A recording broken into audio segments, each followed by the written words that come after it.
ഉണ്ടെന്ന് എനിക്കറിയില്ലായിരുന്നു രുദ്ര. നീ എന്നിൽ നിന്ന് അകലുമോ എന്ന പേടിയാവാം. ഇനി വയ്യ, എനിക്ക് നിന്നെ ഇപ്പൊ തന്നെ കണ്ടേ പറ്റൂ.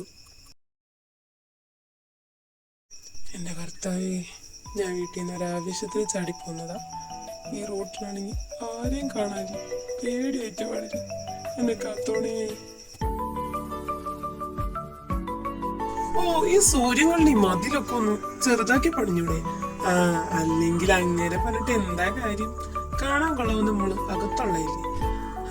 പെട്ടുപോകുന്നതും ഞങ്ങളെ പോലുള്ള പാവം പയ്യന്മാരും. രുദ്ര, രുദ്ര!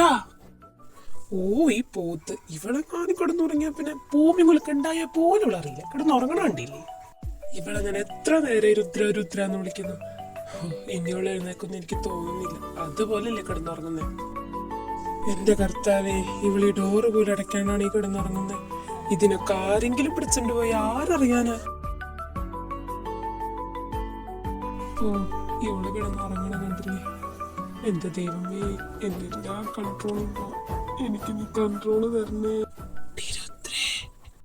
ഒന്ന് പോ അമ്മ, ഞാനൊന്ന് ഉറങ്ങട്ടെ.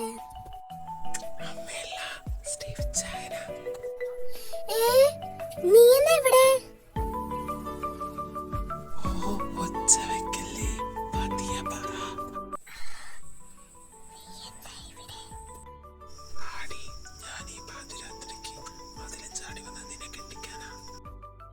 സത്യമായിട്ടും? ഓ, ഇങ്ങനൊരു കഴുതേനാണല്ലോ ഞാൻ സ്നേഹിച്ചത്. എടി, നിന്നോട് ഞാൻ പറഞ്ഞതില്ലേ ധ്രുവയാമിനി ആന്റിനെ കണ്ടിട്ട് വരുമ്പോ എന്നെ വിളിക്കാൻ. എന്നിട്ട് നീ എന്താ എന്നെ വിളിക്കാണ്ടിരുന്നേ? അതിന് ചേട്ടൻ വരുന്നത് ഞാൻ കണ്ടില്ല. ലേറ്റ് ആയിട്ടാ വന്നേന്ന് തോന്നണു. നാളെ ചോദിക്കാം. നീ ഇനി അധികം നേരം ഇവിടെ നിൽക്കണ്ട. ആരെങ്കിലും കാണുന്നതിന് മുൻപ് വേഗം പോയിക്കോ. അല്ല രുദ്ര, ഞാൻ നാളെ പോയാ പോരെ? അങ്ങനെയാണെങ്കിൽ എനിക്ക് ധ്രുവനെയും കാണാം, പിന്നെ നിനക്ക് ഇന്നൊരു കൂട്ടുമാവും. അതെ, മോന്റെ മനസ്സിലിരിപ്പ് എന്താണെന്നൊക്കെ എനിക്ക് മനസ്സിലായി. പക്ഷേ എനിക്കിപ്പോ ഒരു കൂട്ടിന്റെ ആവശ്യമില്ല. അതുകൊണ്ട് മോൻ വേഗം സ്ഥലം വിട്ടു. എന്നാലും നിന്നെ കാണാൻ ഇവിടം വരെ വന്നതല്ലേ, എനിക്കൊരു കിസ്സെങ്കിലും താടി. നടന്നെ, അതും പ്രതീക്ഷിച്ച് അവനോട് നിക്കണമെന്നില്ല. ചെല്ലു, വേഗം സ്ഥലം കാലിയാക്കിക്കോ. എന്തുവാ രുദ്ര, പ്ലീസ്. നമ്മുടെ സ്റ്റീവ് കുറെയൊക്കെ പറഞ്ഞെങ്കിലും രുദ്ര അതിനൊന്നും കൂട്ടാക്കിയില്ല. അവസാനം അവൾ അവനെ പിടിച്ച് പുറത്താക്കി ഡോർ ലോക്ക് ചെയ്യുന്നു. നീ എന്ത് പണിയാ കാണിച്ചേ? വാതില് തുറക്ക് രുദ്ര. ഒരു കിസ്സല്ലേ, അത് ഞാനിപ്പോ തന്നേക്കാം.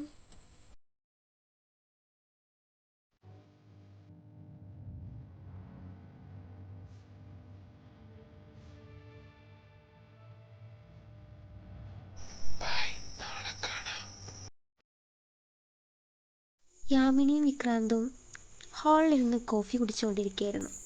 അപ്പം അങ്ങോട്ട് വേഗം വരുന്നു.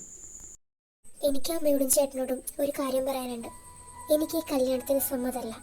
ഇത്രയും നാളും ഞാൻ അമ്മ പറയുന്നത് കേട്ടു. നീ എനിക്കതിനെ വയ്യ. എനിക്ക് ഈ കല്യാണത്തിന് സമ്മതമല്ലാന്ന് അവരോട് പറഞ്ഞേക്ക്. എടി, നീ അമ്മയെടുത്ത് സംസാരിക്കാറായോ? നിനക്ക് എവിടുന്ന് കിട്ടിയിട്ട് ഇത്രയും ധൈര്യം? മോനെ വിക്രാന്ത്, നീ എന്തിനാ അവളെങ്ങനെ വഴക്ക് പറയുന്നേ? അവളുടെ മനസ്സിലുള്ള കാര്യം അവള് പിന്നെ ആരോട് പറയാനാ? അമ്മേ, നിങ്ങളുടെ അച്ഛനോട് ഞാൻ 100 പ്രാവശ്യം പറഞ്ഞതാ നാട്ടിലെ ബിസിനസ് വേണ്ടാന്ന് വെച്ച് പോണ്ടാന്ന്. എന്നിട്ട് എന്റെ വീട്ടിൽ നിന്ന് എനിക്ക് കിട്ടിയ ഷെയർ വരെ വിറ്റു ബിസിനസ് പൊളിഞ്ഞ കടം തീർക്കാൻ. 2 മക്കളും മനോനില തെറ്റിയ നിങ്ങളുടെ അച്ഛനും 2 അറ്റം കൂട്ടിമുട്ടിക്കാൻ മുട്ടാത്ത വാതിലുകളില്ല ഈ യാമിനിക്ക്. കടം കയറി മുടിഞ്ഞവനെ ആരെ സഹായിക്കാനാ? പണം കൊടുത്ത് കിട്ടാത്തതായ ഒന്നേ ഉള്ളൂ ഈ ലോകത്ത്, സ്നേഹം. അമ്മയ്ക്ക് അതിന്റെ വില അറിയില്ല. അറിഞ്ഞിരുന്നെങ്കിൽ അച്ഛൻ ഇപ്പോഴും നമ്മുടെ കൂടെ ഉണ്ടായിരുന്നേനെ. അതേടി, ഞാനാണല്ലോ നിന്റെ അച്ഛനെ കൊന്നത്. ഇനി അതും കൂടി നീ എന്റെ തലയിലേക്ക് വെക്കി. വേഗം ഒന്നും പറയാതെ തിരിഞ്ഞു നടക്കുന്നു. അമ്മയുടെ വേഗമോളോടൊന്നും നിന്നേ. നിന്റെ അച്ഛൻ പറഞ്ഞിട്ടാ ഞാൻ ഈ ആലോചന നടത്തുന്നേ. അങ്ങേരുടെ അവസാന ആഗ്രഹമല്ലേ, അത് നടത്താതെ പറ്റുമോ? ഓ, സമ്മതം, എനിക്ക് സമ്മതം. ആരുടെ മുന്നിൽ വേണമെങ്കിലും ഞാൻ കഴുത്തി നീട്ടിത്തരാം. ഇനിയും എൻ്റെ പാവ അച്ഛനെ ഇതിലേക്ക് വലിച്ചഴിക്കണ്ട. എന്തായാലും എൻ്റെ ജീവിതം ഇങ്ങനെയായില്ലേ, പിന്നെ ആരുടെ കൂടെ ജീവിച്ചാലും എനിക്കെന്താ.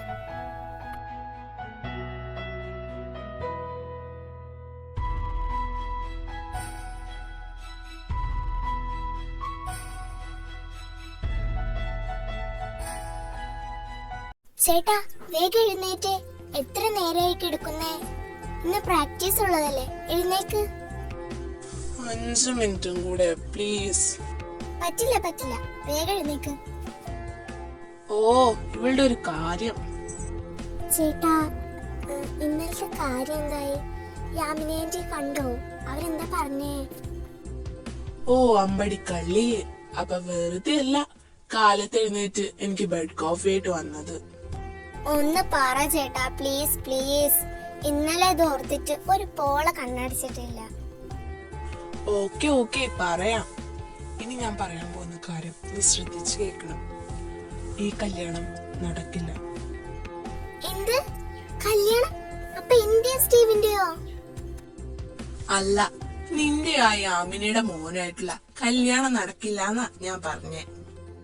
ഓ താങ്ക് യു ചേട്ടാ, you are my loving brother. Love you so much. മതി മതി സന്തോഷിച്ചത്. ഇപ്പോ വീട്ടിൽ ഇത് ആരും അറിയണ്ട.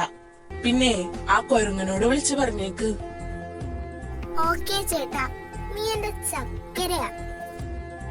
മതി മതി മതി, മോളിനി ചെല്ലാൻ നോക്ക്. ഹലോ, നീ ഇപ്പൊ എവിടെയാ? ഞാനിവിടെ പ്രാക്ടീസ് ചെയ്യുന്ന സ്ഥലത്തുണ്ട്. നിന്റെ പൊന്നാരാങ്ങൾ ഇവിടെ വന്നിരുന്നെങ്കിൽ ഞങ്ങക്ക് പ്രാക്ടീസ് ചെയ്യായിരുന്നു. ഇന്നുണ്ടായ കാര്യം എന്താണെന്ന് നിനക്കറിയണോ? എന്തേടി, ഞാൻ ഇന്നലെ വീട്ടിൽ വന്ന കാര്യം ധ്രുവ അറിഞ്ഞോ? ഓ അതൊന്നും അല്ല. ഇന്ന് ചേട്ടൻ എന്നോട് പറഞ്ഞത് എന്താന്ന് നിനക്കറിയോ? ആ, ഞാൻ ചോദിക്കണമെന്ന് വിചാരിച്ചിരിക്കായിരുന്നു. അവൻ എന്താ പറഞ്ഞേ? അത് ഞാനായിട്ടൊന്നും പറയുന്നില്ല. ചേട്ടൻ ഇപ്പൊ അങ്ങോട്ട് വരും, നീ തന്നെ ചോദിച്ചാ മതി. പിന്നെ ഞാൻ ഫോൺ വെക്കുക. ഓ വെക്കല്ലേ വെക്കല്ലേ, എടി വെക്കല്ലേ. ഓ വെച്ച്. ഇവൻ ഇന്ന് ടെൻഷൻ അടിച്ച് ചാവുന്ന തോന്നണേ. എടാ സ്റ്റീവ്, നീ ഇതെന്താലോചിച്ചോണ്ടിരിക്കുക? കുറച്ചു ദിവസമായിട്ടേ നമ്മുടെ സ്റ്റീവിന്റെ കിളി മൊത്തം പോയിട്ടിരിക്കുക. അല്ല, നിങ്ങൾ പ്രാക്ടീസിന് തന്നെ വന്നതാണോ അതോ വല്ല കല്യാണത്തിന് എങ്ങാനും പോകുന്നുണ്ടോ? കണ്ടിട്ട് പതിവില്ലാത്ത ഡ്രസ് കോഡും മേക്കപ്പും. അപ്പൊ നീ ഒന്നും അറിഞ്ഞില്ലേ, നമ്മുടെ സാൻവിയുടെ ഫ്രണ്ട് ബാംഗ്ലൂരിൽ നിന്ന് വരുന്നുണ്ട്. ഓ, 2 ആസ്ഥാന കോഴികൾ വന്നേക്കുന്നു. ഓ പിന്നെ പറയുന്നത് കേട്ടാ വായനോട്ടത്തിന്റെ ABCD അറിയാത്ത പോലെയാ. അതൊക്കെ വേണ്ടി നീ പറയും. ഞങ്ങളെ കാണപ്പോ എങ്ങനെയുണ്ടാ? സത്യം പറയുകയാണെങ്കിൽ രണ്ടിനെ കാണാൻ നല്ല ഊള ലുക്കായിട്ടുണ്ട്. എടാ റാം, ഇവൻ ആരോ ഒരാള് സെറ്റ് ആയിട്ടുണ്ടെന്നാ തോന്നുന്നേ. അല്ലെങ്കിൽ നമ്മളെക്കാളും മുമ്പ് ചാടിത്തുള്ളി പോണ ആളാ. എടാ ഹോപ്പേ, താല്പര്യമില്ലാത്തവരെ നീ എന്തിനാടാ വെറുതെ നിർബന്ധിക്കുന്നേ? വാടാ, നമുക്ക് പോവാം. എടി സാൻവി, നിന്റെ ഏതൊരു ഫ്രണ്ട് ബാംഗ്ലൂരിൽ നിന്ന് വരുന്നു പറഞ്ഞിട്ട് ഇതുവരെ വന്നില്ലേ? ഇല്ല ഹോപ്പേട്ടാ, അവള് വന്നിട്ടില്ല. ജാൻവി, നിന്റെ ഫ്രണ്ടിന്റെ പേരെന്താ? ഇതെന്താ പേര്?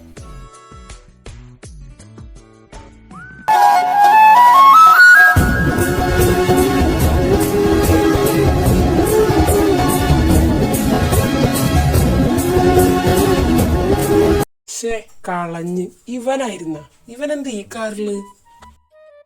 Hi guys. അല്ല, നിങ്ങളെന്താ പുറത്ത് വെക്കുന്നേ? നീ എന്താടാ ഈ കാറില്? നിന്റെ കാർ എന്തിയെ? ആ കാറ് കംപ്ലൈന്റ് ആയി, അതുകൊണ്ടാ ഈ കാറിൽ വന്നേ. ഓ, എന്റെ എല്ലാ പ്രതീക്ഷയും കളഞ്ഞു. ഇനി എപ്പോഴാണാവോ ആ കുട്ടിയൊന്ന് വരാ? നിങ്ങൾ ആരുടെ കാര്യം പറയണേ? അത് പിന്നെ നമ്മുടെ ജാൻവിയുടെ ഒരു ഫ്രണ്ട് ഉണ്ട്, ഇതൾ. അവളിപ്പോ വരും. ഞങ്ങൾ അവളെ വെയിറ്റ് ചെയ്തോണ്ടിരിക്കുക. കോഴിക്കുട്ടികളും നിരന്നപ്പോഴേ എനിക്ക് തോന്നി ഇങ്ങനെ വല്ല കാര്യം ഉണ്ടാവുമെന്ന്. നിങ്ങൾ ഇവിടെ നിന്നോ, ഞാൻ അങ്ങോട്ട് പോകാം. എടാ ധ്രുവ, ഇന്നലെ പോയ കാര്യം എന്തായി? യാമിനേറ്റ് എന്താ പറഞ്ഞേ? എടാ സ്റ്റീവ്, നീ ഒന്ന് കൂളാവ്. നിന്നോട് രുദ്രൊന്നും പറഞ്ഞില്ലേ? ഇല്ലടാ, അവൾ എന്നോടൊന്നും പറഞ്ഞില്ല. അവള് പറഞ്ഞത് നിന്നോട് ചോദിക്കാനാ. നിങ്ങൾ ആങ്ങളെയും പെങ്ങളെ എന്നിട്ട് ടെൻഷൻ അടുപ്പിച്ച് കൊല്ലല്ലേ? എന്താന്ന് വെച്ചാ പറ. ഇല്ലടാ, ഇത് നടക്കുമെന്ന് തോന്നണില്ല. നീ അവളെ മറന്നേക്ക്. രുദ്രക്കാണെങ്കിൽ ഈ കല്യാണത്തിന് അത്ര വലിയ താല്പര്യക്കുറവൊന്നുമില്ല. ഞാനും അച്ഛനമ്മയും ഒന്നും കൂടി ഒന്ന് നിർബന്ധിച്ച അവൾ എന്തായാലും ഈ കല്യാണത്തിന് സമ്മതിക്കും. സോ നീ അവളെ മറന്നേക്ക്. നീ എന്തൊക്കെയാണ് ഈ പറയുന്നേ? അങ്ങനെ അവൾക്ക് എന്നെ ഒരിക്കലും മറക്കാൻ പറ്റില്ല.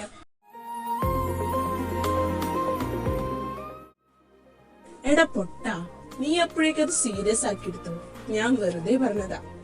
പിന്നെ രുദ്ര കല്യാണം കഴിക്കുകയാണെങ്കിൽ അത് നിന്നെ മാത്രമായിരിക്കും. കുറച്ച് സാവകാശം വേണം. വീട്ടുകാരൊന്നും ഇപ്പൊ ഇത് അറിയണ്ട. അറിയാതിരിക്കാൻ നിങ്ങൾ ശ്രദ്ധിക്കണം. ഒരു നിമിഷം കൊണ്ട് ഞാൻ ഇല്ലാണ്ടായി. ഞാൻ ശ്രദ്ധിച്ചോളാം ധ്രുവ, ആരും അറിയാണ്ട്. എടാ റാമേ, വന്നടാ, പെൺകുട്ടി വന്നടാ, വേഗം വാ. വന്നോ? ഞാൻ വരുന്നു.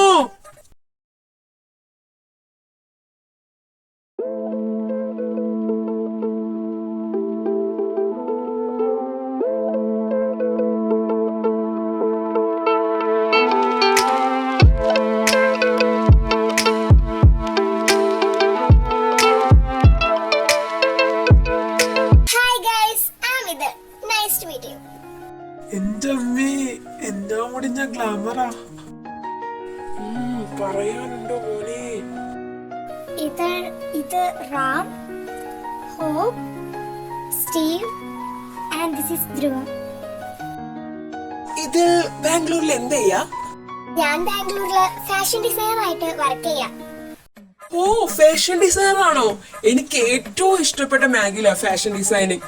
എല്ലാവരും പറയും എനിക്ക് ഡിസൈനിങ് ഭയങ്കര കഴിവാന്ന്. പക്ഷെ എന്ത് ചെയ്യാൻ, എന്റെ ഭാവി കിടക്കുന്ന മുഴുവൻ ഡാൻസിലായി പോയില്ലേ. പിന്നെ തനിക്ക് എന്തെങ്കിലും ഹെൽപ്പ് ഒക്കെ വേണമെങ്കിൽ എന്നോട് ചോദിക്കാട്ടോ.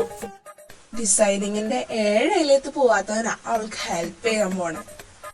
ഓ, എനിക്ക് ഹെൽപ്പിന്റെ ആവശ്യമൊന്നുമില്ല ഹോപ്പേട്ട. ആവശ്യം വരുമ്പോ ഞാൻ പറയാം. കിട്ടേണ്ടത് കിട്ടിയപ്പോ തൃപ്തിയായില്ലേ? ഇനിയെങ്കിലും അവായൊന്ന് അടച്ചേക്ക്. ഓ, സംസാരിച്ചിരുന്ന സമയം പോയതറിഞ്ഞില്ല. എനിക്കാണെങ്കിൽ വിശന്നിട്ട് കണ്ണൂടാ. വാ, നമുക്ക് എന്തെങ്കിലും പോയി വാങ്ങിച്ചിട്ട് വരാം. ആടാ, ഞാൻ വരുന്നു. അല്ല, അവന്മാരെയും കൂടി വിളിക്കേ. ഇനിയിപ്പൊ നമ്മള് വാങ്ങിച്ച ഫുഡ് അവർക്ക് ഇഷ്ടപ്പെട്ടില്ല എന്ന് പറയും. എടാ ഹോ റാം, വാ, നമുക്ക് ഫുഡ് വാങ്ങിച്ചിട്ട് വരാം. ഞങ്ങളില്ലടാ, നിങ്ങൾ പോയി വാങ്ങിച്ചാൽ മതി. ഞങ്ങളോട് സംസാരിച്ചിരിക്കുക. ഇനി ഞങ്ങൾ വാങ്ങിച്ചിട്ട് വരുമ്പോ ഇഷ്ടപ്പെട്ടില്ല എന്നെങ്ങാനും പറഞ്ഞ നിങ്ങൾ എന്ത് വേണേലും വാങ്ങിച്ചോ, ഞങ്ങൾക്ക് ഒരു പ്രശ്നമില്ല. എന്നാ വാടാ സ്റ്റീവ്, നമുക്കേ കുറച്ച് ബനാന മിൽക്കും സ്ട്രോബെറി മിൽക്കും വാങ്ങിച്ചിട്ട് വരാം. അയ്യോ വേണ്ടേ, ഞങ്ങൾ ഇപ്പൊ തന്നെ എഴുന്നേറ്റ് വരാം. നീ പറഞ്ഞ ശരിയാ ജനവി. നിന്റെ ധ്രുവനെ കാണാനേ നല്ല ഭംഗിയാ. ഞാൻ വല്ലതും ആയിരിക്കണം അപ്പൊ തന്നെ പോയി പ്രപ്പോസ് ചെയ്താനെ. നീ ഞാൻ ഇട്ടുകൊണ്ട് പോയിക്കോ.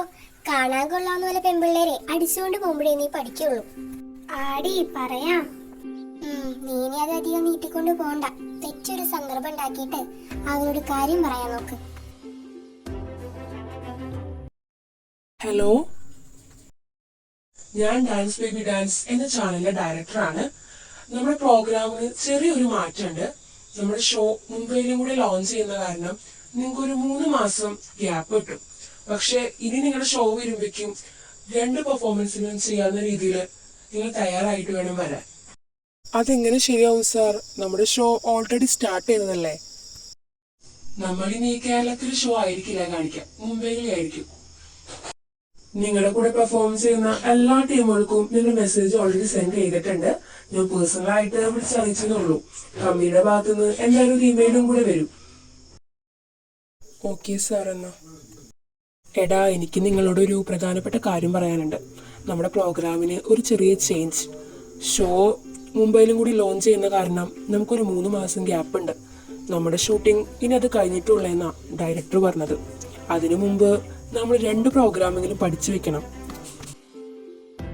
അതെന്തായാലും നന്നായി. നമുക്ക് നന്നായി പ്രാക്ടീസ് ചെയ്യാനുള്ള സമയമുണ്ട്.